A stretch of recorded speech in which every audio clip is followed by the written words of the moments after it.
Hey, welcome to The Explainer. Today we're diving into a really wild thought experiment in national defense. It's a theoretical state called the laboratory, and it's designed from the ground up to survive in a pretty hostile world. All right, let's just jump right in with this idea.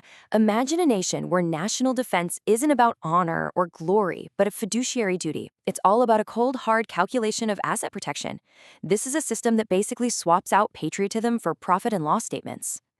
So, to really get how this all works, first we have to understand the laboratory's core philosophy. It sees conflict in a totally different way, not as some political tool, but as a massive failure of the entire international system. Yeah, in this way of thinking, war isn't about glory or ideology. It's just a bug, an expensive, messy glitch in the system. And just like any software bug, the goal is to patch it, as fast and as cheap as you possibly can. And this brings us to a really crucial design choice. The state is purely defensive. And why is that? Well, if you think about it from a purely business angle, conquering land is a huge liability. It's super expensive to manage. It's always cheaper to just buy resources on the open market than it is to seize them by force. Expansion is just a bad investment. Okay, so if the whole setup is purely defensive, how does a state that's built on economic logic stop someone from just waltzing in and taking over? Well, it makes itself a porcupine, something you really don't want to attack. And it does this with two really powerful kind of passive quills. So, the first line of defense, it's not what you think. It's not an army, it's not some high-tech missile shield. It's all about the money. The laboratory makes itself the safest, most predictable place in the entire world for global capital. See, if you attack the laboratory, you're not just picking a fight with some country. You're messing with the retirement savings of basically the entire developed world. The attacker doesn't face an army. They face the immediate, unified, and frankly, devastating wrath of the whole global financial system. All right, on to the second quill. This one isn't run by generals in the way we usually think of them, but by a totally different kind of strategist. And this is where we get to the idea of pre-calculated retaliation. The generals here, they're data scientists. They're game theorists. They've run millions upon millions of simulations for every possible scenario. So any attack is met with a response that is so perfectly calibrated, it absolutely guarantees the attacker is going to lose way more than they could ever hope to gain. It just takes the element of surprise right off the table and makes intimidation impossible. But, what happens if all that deterrence just fails? Well, the system then kicks into calculated escalation, and it has two pre-approved levels of offensive action, each with its own incredibly strict rules for authorization. And here's a great look at the two main tools it has.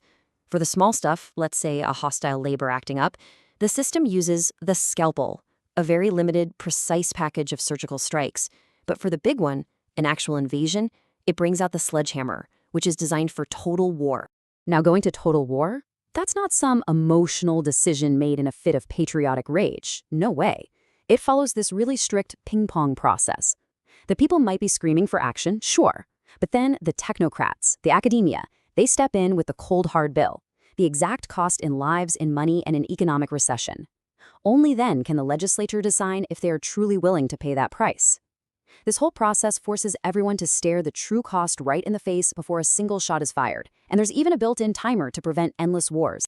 Okay, but what about the absolute worst-case scenario? What if an enemy boot actually makes it across the border? Well, the system has a radical emergency protocol that's all about one thing: survival.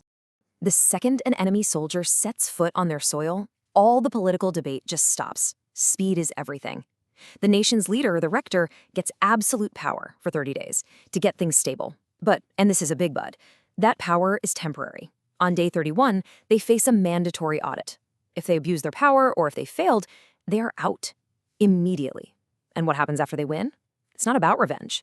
The goal is to turn that former enemy into a stable, compatible trading partner. And this is where the logic of the system gets really, really wild.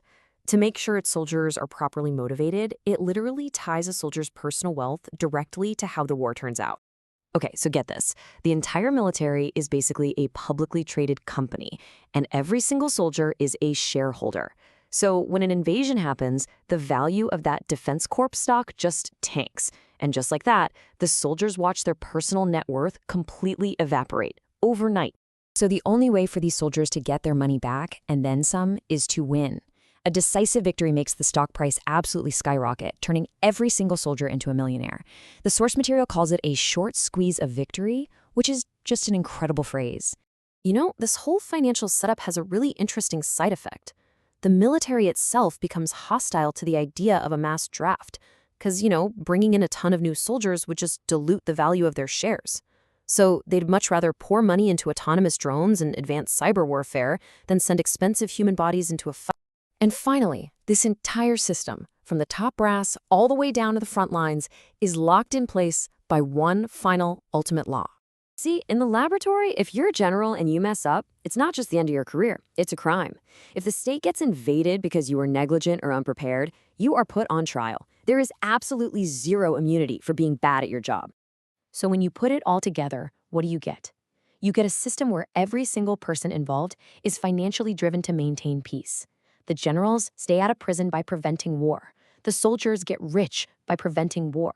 The whole state is aligned, not by emotion, but by cold, rational self-interest, all pointed toward one single goal, making absolutely sure that a fight never has to happen in the first place. And that kind of leaves us with one last pretty provocative question. We usually assume that things like honor and patriotism are what make a nation strong. But what this thought experiment asks is, what if that's wrong? What if the most powerful force for peace is just a perfectly aligned, selfish incentive structure? Definitely something to chew on.